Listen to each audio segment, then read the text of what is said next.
უპირველეს ყოვლისა, რა თქმა უნდა, საშემოსავლო სესია იწყება და მინდა მე ყველა დეპუტატს, პარლამენტის ყველა თანამშრომელს უსურვო წარმატებული სესია, ასევე თქვენ ჟურნალისტებს წარმატებული სესია გისურვოთ, იმედია რომ გვექნება ძალიან ახლო და კარგი კომუნიკაცია ერთმანეთთან.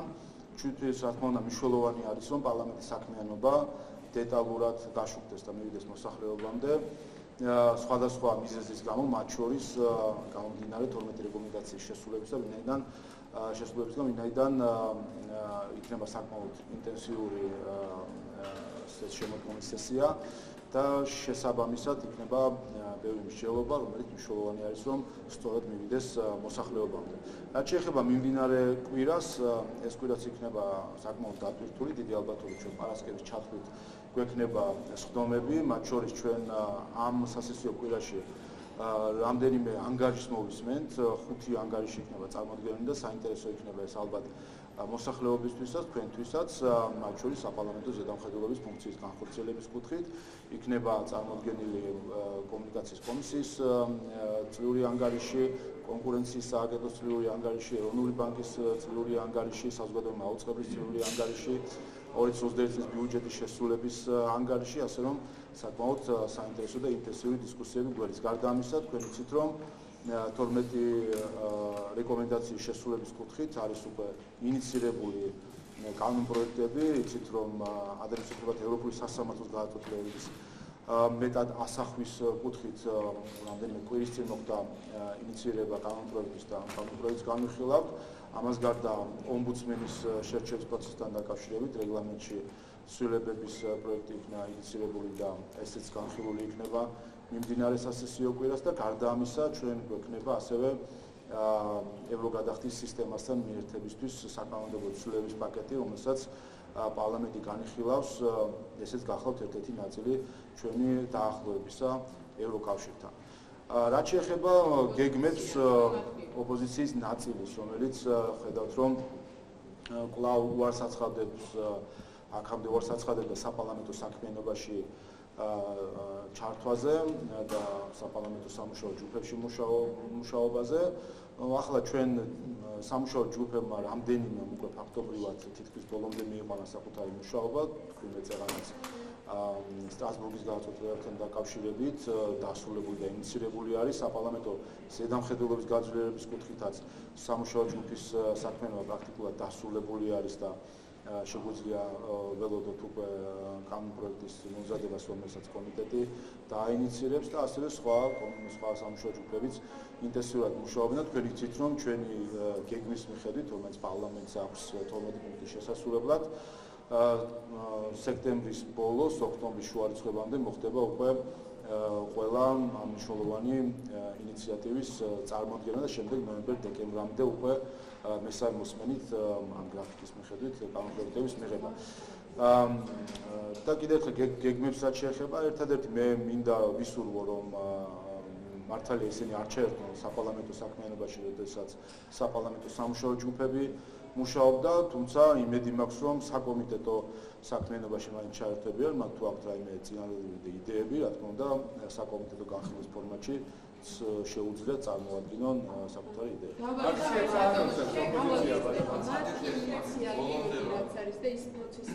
თავად წარმართავენ და თქვენთან მიმართებაში არიან სკეპტიკურად განწყობილები.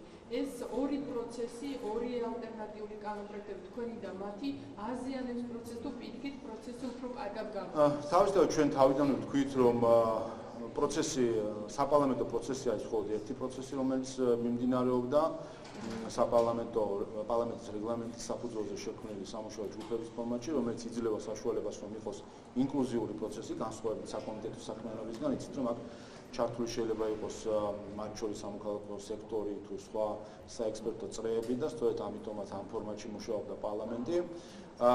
რაც შეეხება მათ შესაძლო ინიციატივებს და კანონპროექტებს, ჩვეულებრივად რეგლამენტის მიხედვით ყოველ პარლამენტის წევრს აქვს საკანონმდებლო ინიციატივის უფლება, ამიტომ რა თქმა უნდა მათ შეუძლიათ ეს დააყენოს. საქმე იმაში არის, რომ ჩვენ ვნახეთ ერთის ხუთს საპარლამენტო მუშაობის ფორმატი, ინკლუზიური და გამჭვირვალე, მეორე ხუთს ვნახეთ პარტიული ფორმატი, სადაც სამი პარტია ერთმანეთში დათბირობდა და რა თქმა უნდა ეს არ არის ის სამუშაო, რომელსაც ჩვენგან ევროკავშირი მოეღოდა და ჩვენ სამწუხაროდ თავიდან ვთქვით, რომ გამიზნული იყო, რომ დაეზიანებინა პროცესი, ქონოდა სათქმელი, თითქოს ეს პროცესი არ იყო სრულყოფილი.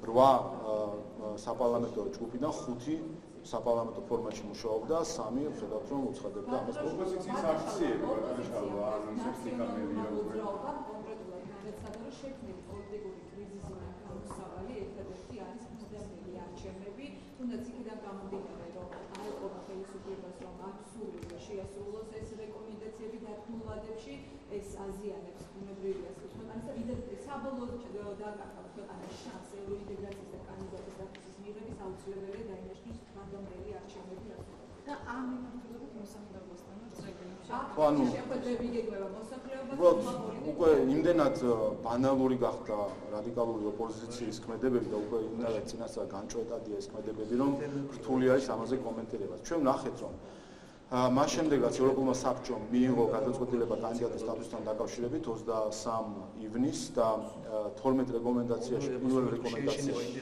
გაწერა დეპოლარიზაცია.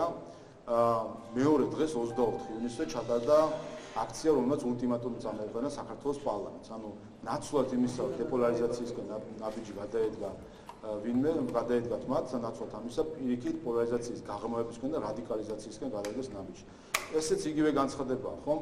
ამ თლიან განცხადებაში რომელი აბზაცი, რომელი წინადადება, რომელიც სიტყვა გულისხმობს თავის თავში დეპოლარიზაციას. ეს არის პირდაპირ რადიკალიზაციისკენ მიმართული ქმედება და ჩვენ საბოლოო ჯამში ერთი რამე უნდა ვთქვათ და თუკი ჩვენ ამ შეფასებებშიც უნდა ყველა ვიყოთ გულწრფელი. როცა საუბრობთ პოლარიზაციის საკითხზე, პრობლემაზე ან გამოწვევაზე, სინამდვილეში ჩვენ საქართველოში გვაქვს არა პოლარიზაცია, არამედ ჩვენ გვაქვს ოპოზიციის ნაწილის რადიკალიზაცია, რაც იწვევს შემდეგ ამ პოლარიზაციას. ამ მთავარი პრობლემა არის არა პოლარიზაცია, არის არა სხვადასხვა აზრების ან დაპირისპირებული აზრების არსებობა, მთავარი პრობლემა და გამოწვევა არის ოპოზიციის ნაწილის რადიკალიზაცია და ეს რადიკალური დღის წესრიგი, რომელსაც ისინი მიყვებიან, რომელიც გულისხმობს ერთ რამეს, ეს არის არაღიარება ხელისუფლების და ეს არის მთავარი გამოწვევა, რაც მათ აქვს.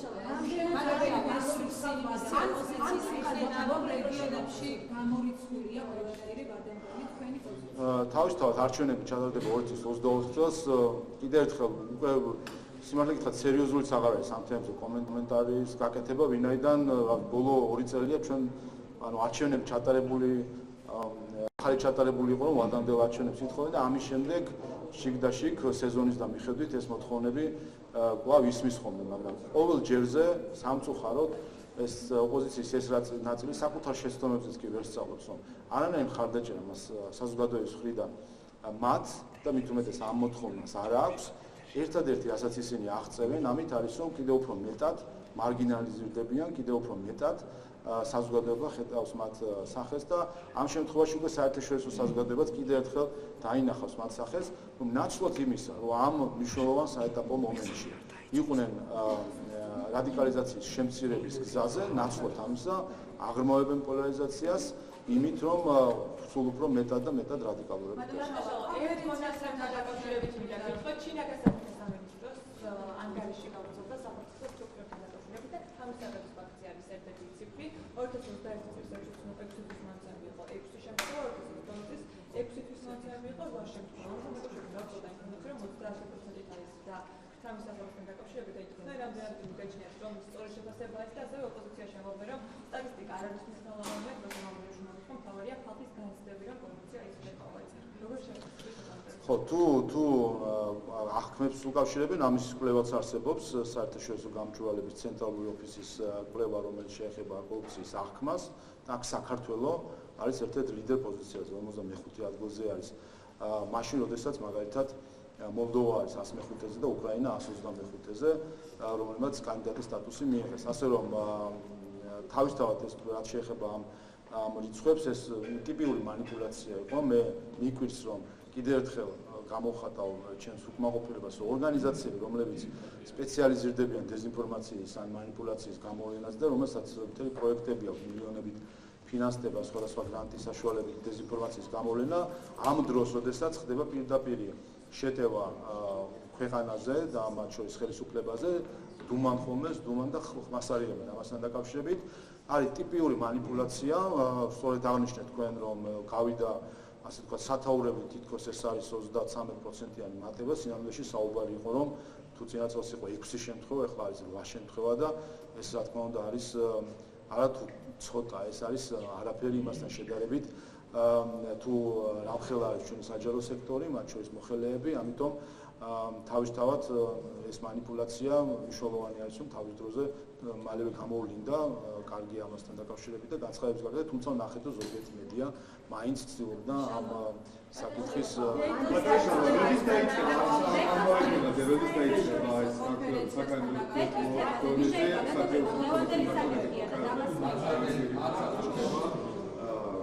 ხო, ეს ინიციატივა შემოსულებს, რომ საკანონმდებლო პროცესი იქნება ჩვეულებრივი და დავიწყებთ განხილვას.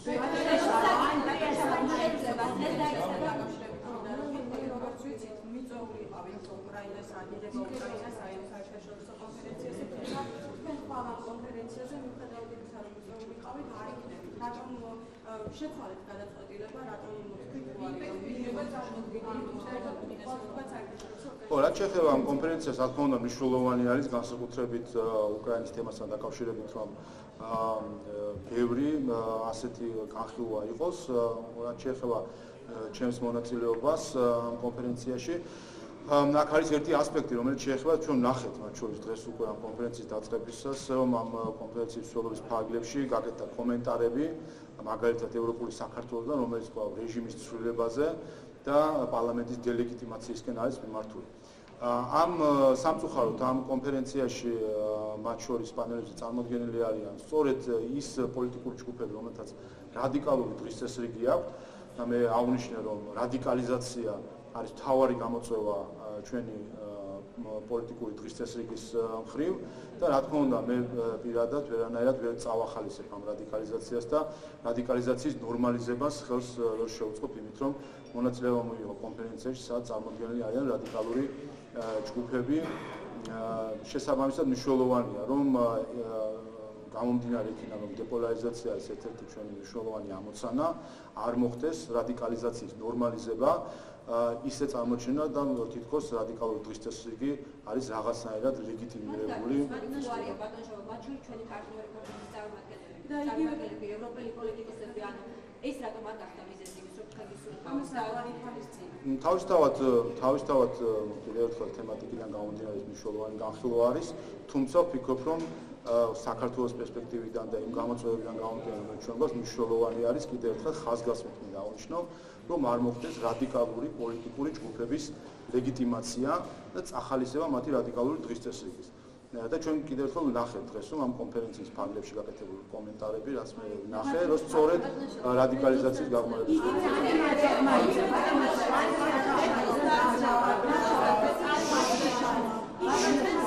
მოდი იგივე თემაზე და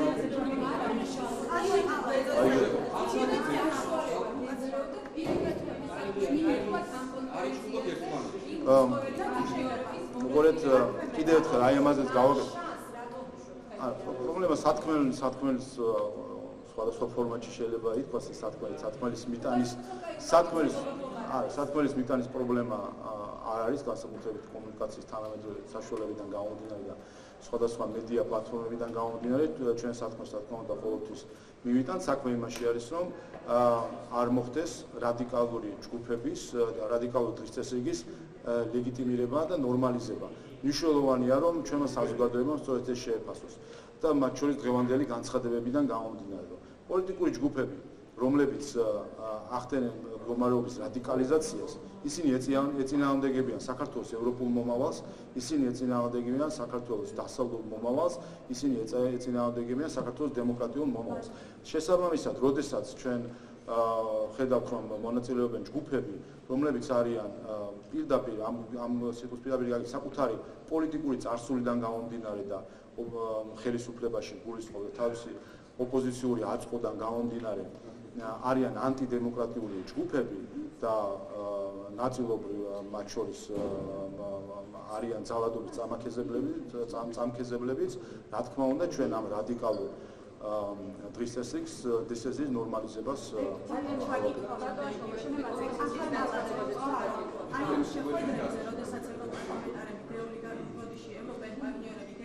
ორგანიზაციასთან დაკავშირებით საუბრობდნენ. ახატალაძე თქვა, რომ ქვეყნის იმპერია ყველა ვინც ნიშნავს, რომ ბიძინა ივანიშვილი არის ქვეყნის ოლიგარქი. ეთანხმებით თუ არა, თქვენს რომ ის სტრატეგიული პარტნიორები არიან ქვეყნის ლიდერები, რომლებიც twიან, რომ აი ბიძინა ივანიშვილი არის რეალურად ამ ქვეყნის ერთადერთი.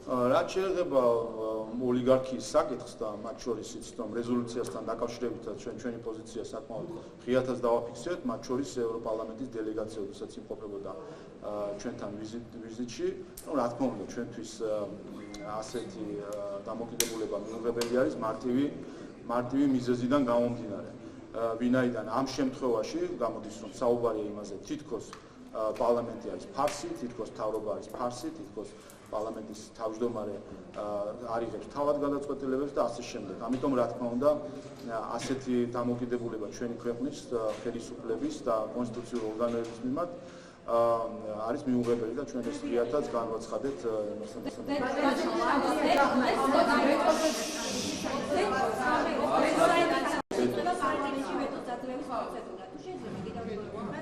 მართული პარტიის პოზიცია არის მართავდა საკითხი განხილვაში, რადგან გადაწყვეტეთ დადგეთ ვეტო. და ვენეციის კომისიის ჯერ განხილვა იქნება იცით დღეს იურიდიულ საკითხთა კომიტეტზე, რომელიც განიხილავს ვეტოს საკითხს, კერძოდ იცით რომ ვეტოს განხილვა მიმდინარეობს იმ ფორმატში, რომ არის შენიშვნები პრეზიდენტის მხრიდან და ამ შენიშვნების განხილვა უნდა მოხდეს თუ რამდენად არგუმენტირებული არის სამართლებრივად ეს შენიშვნები. ამიტომ იურიდიული კომიტეტი ამას განიხილავს და საკუთარ დასკვნას გამოიტანს.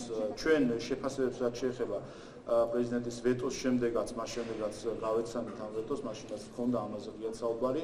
ვენეციის კომისიის დასკვნის მიღებიდანაც ხედავთ რომ ფაქტობრივად არ შეცვლილა არაფერი, დაახლოებით არგუმენტაცია არის ერთი და იგივე.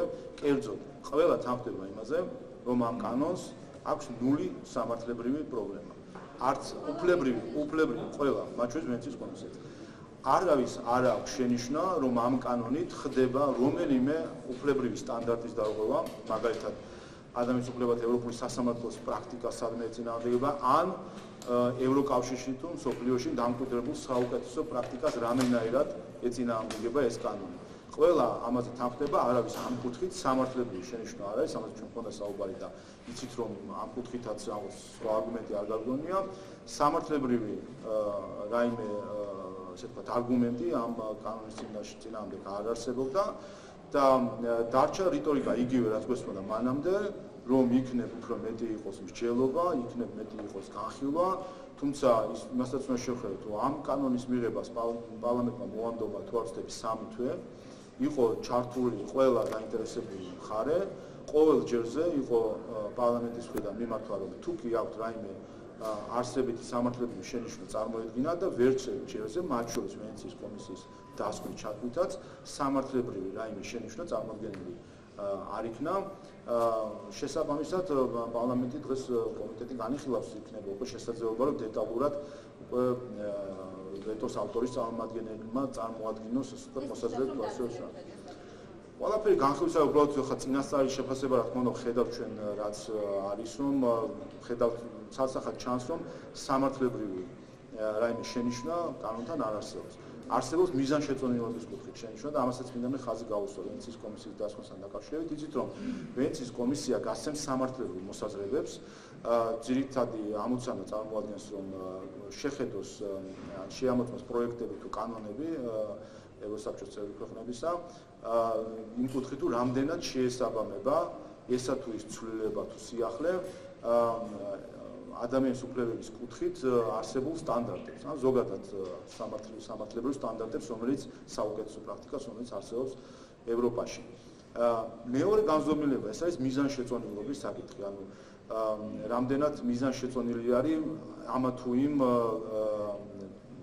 ინსტიტუტის შემოღება თუ რაღაც პოლიტიკის გატარება ამა თუ იმ სფეროში.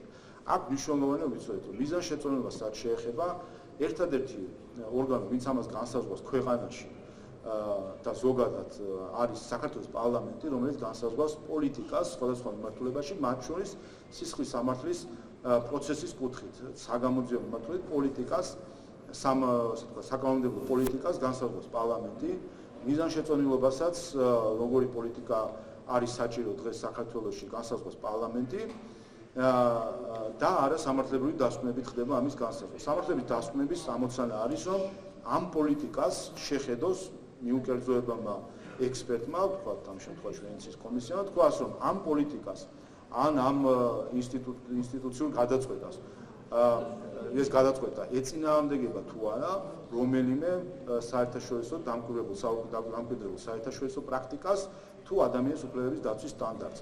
ვენეციის კომისიამ გითხრა, რომ არც ერთ სტანდარტს ეს არ ეწინააღმდეგება, რაც შეეხება მიზანშეწონილობის საკითხს, ამაზე კიდევ ერთხელ იმჯერებს კომიტეტიც და პარლამენტიც და ამის მიხედვით გადაწყვეტილება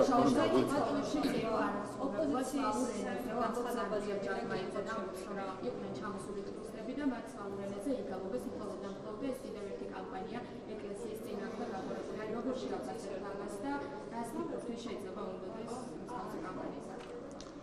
ხო, ესეც არის ნაწილი ქსენოფობიური კამპანიისა, რომელსაც დროდადრო ცდილობს რომ ოპოზიციის ნაწილმა ააგოროს და მით უმეტეს რომ რამდენჯერმე უკვე გაკეთდა ამაზე განმარტება და არ ვიცი რა საერთო ჯამში რამხელა რა გითხრათ უარყოფითი ენერგია შეიძლება იყოს ჩადებული ამა თუ იმ ადამიანში რომ ცდილობდეს მიუხედავად იმისა რომ კარგად იცის რაც არის ამისი საფუძველი ცდილობდეს ძალით ქსენოფობიური კამპანიის აგორებას. ამიტომ მე ერთადერთი მოუწოდებ ყველას რომ ამ კუთხით იყვნენ წინდახედული და კიდევ ერთხელ მოუწოდებ ამ შემთხვევაშიც ორგანიზაციებს რომლებიც სპეციალიზირდებიან დეზინფორმაციის, манипуляციის თუ ზიზღისენის დამკვიდრების ტენდენციებს, რომ სწორედ ასე ეს არის მომენტები, სადაც მათ ქვეყანას, ამ ორგანიზაციების, არასამთავრობო ორგანიზაციების ქვეყანას სჭირდება მათი ობიექტური შეფასებები.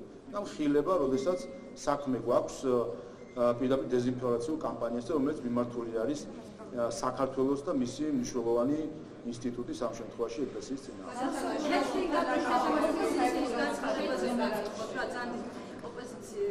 საპარლამენტო ოპოზიციამ საერთო განცხადება გავრცელა, სადაც ამბობენ, რომ ქართული ოცნება არაპირებს 12 რეკომენდაციის შესრულებას და ასახელებენ ძირითად სამ პუნქტს.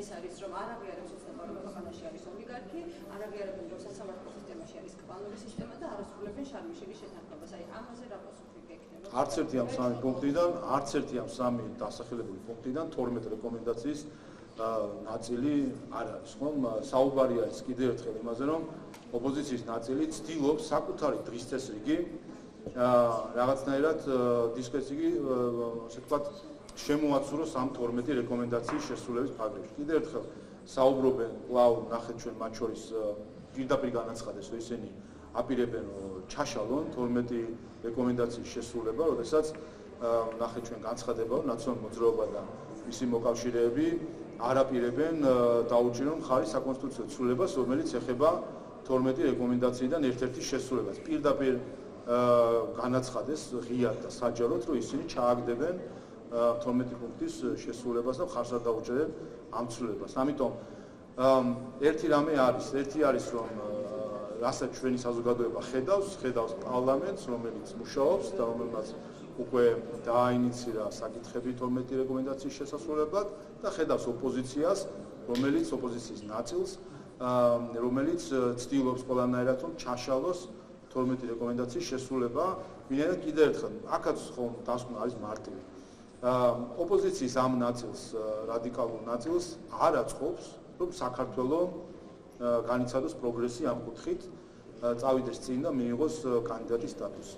მათ არ აწყობთ, ვინაიდან იმავე მომენტში, როდესაც საქართველოს მიიღებს კანდიდატის სტატუსს, ისინი ფიქრობენ, რომ ეს იქნება ხელისუფლებისთვის გარკვეული, ასე ვთქვათ, ფულების მომტანი, პოლიტიკური, ასე ვთქვათ, მოსახლეობის თავში, შესაბამისად, მათ არ აწყობთ ეს და აქედან გამომდინარე მზად არიან გაწირონ საკუთარი ქვეყნის ევროპული მომავალი იმის გამო, რომ რამენაირად შანსი მიიღონ საკუთარი ვიწრო პარტიული პოლიტიკური დღესასწაულს.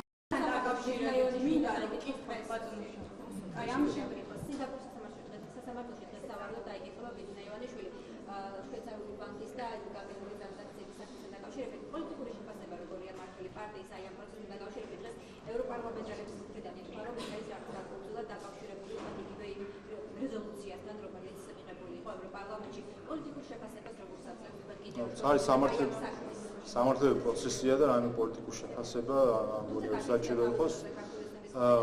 სამართლებრივი პროცესი არ ვიცნობი არანაირად ამ საქმის დეტალებს, ასევე ვეუბნები. ბატონო შალვა, მე მინდა გითხოთ სოსობოგაშვილთან დაკავშირებით, მორიგი პოსტი გამოაქვეყნა, ის ამბობს, რომ როდესაც უშუალოდ მას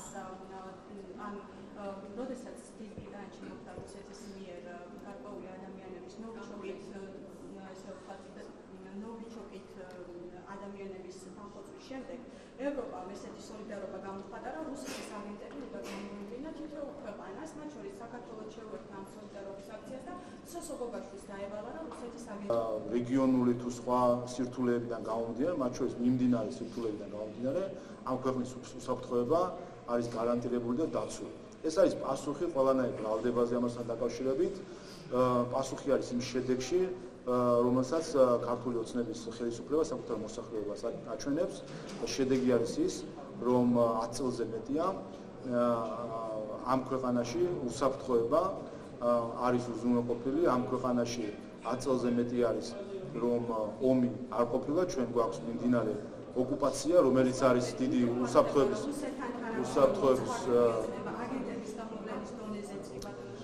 ხო და უყურეთ ჩვენ ერთის მხრივ გვაქვს ეს უსაფრთხოების გამოწვევები, რომელიც დაკავშირებული არის ოკუპაციასთან და ჩვენ ხედავთ, რომ მათ შორის ის გამოწვევები, რომელიც არის ჩვენი მოქალაქეების გატაცებასთან საოკუპაციო ხაზის მიმდებარედ, ჩვენ ხედავთ, როგორ ახერხებს ჩვენ უსაფრთხოების სისტემები, რომ სტრუქტურები, რომ ეს საკითხები გადაწყვიტონ.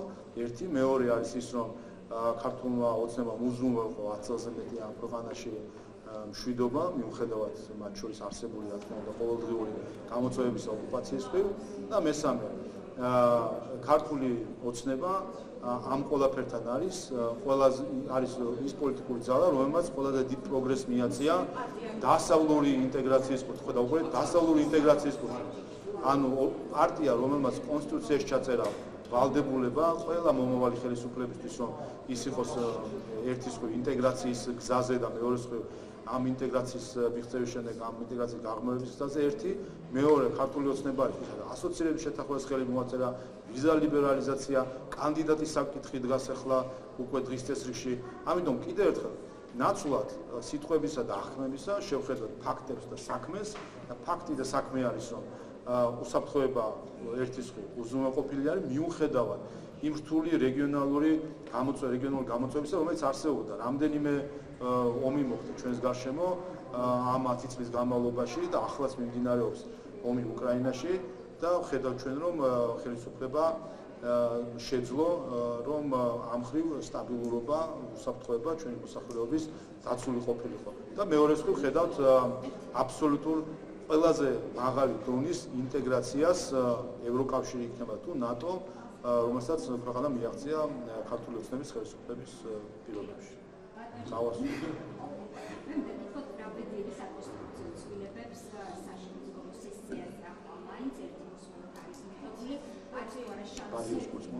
ბარიერის საკითხი.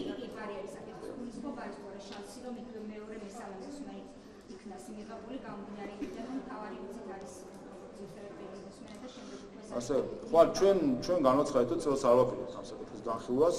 ერთი, მეორე, ჩვენ ვთქვით, რომ იმისთვის, რომ ეს საკითხი განვიხილოთ, ჩვენ უნდა დავინახოთ, რომ პოლიტიკური პარტიები მინიმუმ მზად არიან რაღაც ნაბიჯებს დგავენ პოლარიზაციის შემცირებისკენ. ეს არის სწორედ პირობა, ჩვენ დავინახოთ, რომ დაბალ ბარიერს შეუძლია თავის ფუნქციის შესრულება, ვინაიდან არაერთხელ გითხრას, დაბალი ბარიერი არ გახლავთ ავტომატურად წინაპირობა დეპოლარიზაციის ან თუნდაც მრავალპარტიულობის პარლამენტში. ჩვენ ვნახეთ 2020 წლის არჩევნების შემდეგ, რომ მიუხედავად 1%-იანი ბარიერისა და მიუხედავად იმისა, რომ 9 სუბიექტი შემოვიდა პარლამენტში, სინამდვილეში ნახეთ, ეს სულაც არ გულისხმობდა მაშინ მრავალპარტიულობას და გულისხმობდა ისევ ერთი პოლისი, ნაციონალური მოძრაობის პოლისის გარშემო შეიძლება პარტიები. და ამას აქვს თავისი მიზეზები და ეს მიზეზი არ არის ბარიერში. ამ მიზეზს აქვს სხვა, მათ შორის სტრუქტურული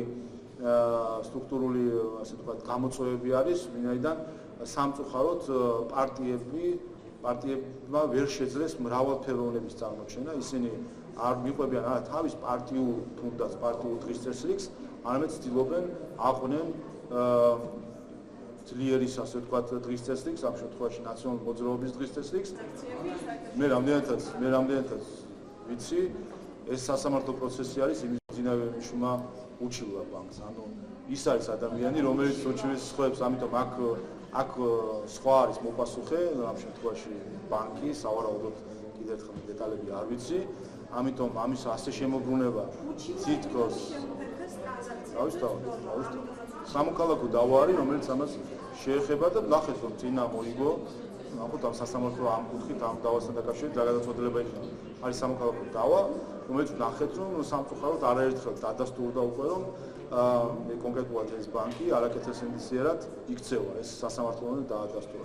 თქვენი კითხოს და დავასრულოთ.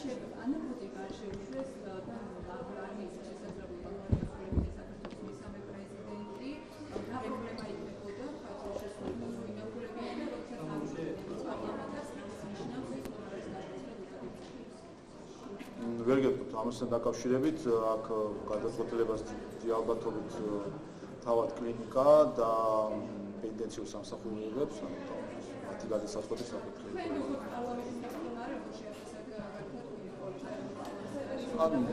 მიხეილ სააკაშვილი იმყოფება სასჯელის აღსრულების პროცესში არის, ამიტომ რა თქმა უნდა კომუნიკაცია არის შეზღუდული, მედან იმის თავისუფლება აღკვეცილია. რაც შეეხება ვიზიტორებს, აქ რაიმე შეზღუდვაზე ლაპარაკი უბრალოდ არასერიოზულია. ახალი სტატისტიკა არ ვიცი, მაგრამ 2 თვის წინ სტატისტიკა იყო 800 ვიზიტორი ყავდა, მათ შორის იქნება ეს ექიმი, ადვოკატი, ოჯახის წევრი, არავის არ აქვს პრობლემა ამ კუთხით, უბრალოდ გარკვეული რა თქმა უნდა, ასე ვთქვათ, შეზღუდვები არსებობს ახლა. ხოლო ყველა რა თქმა უნდა ვერ მოინახულებს, არ ვიცი ამ შემთხვევაში კონკრეტულად არის კლინიკის კიდევ ერთხელ და პენდენციური სამსახურის გადასაწყვეტი.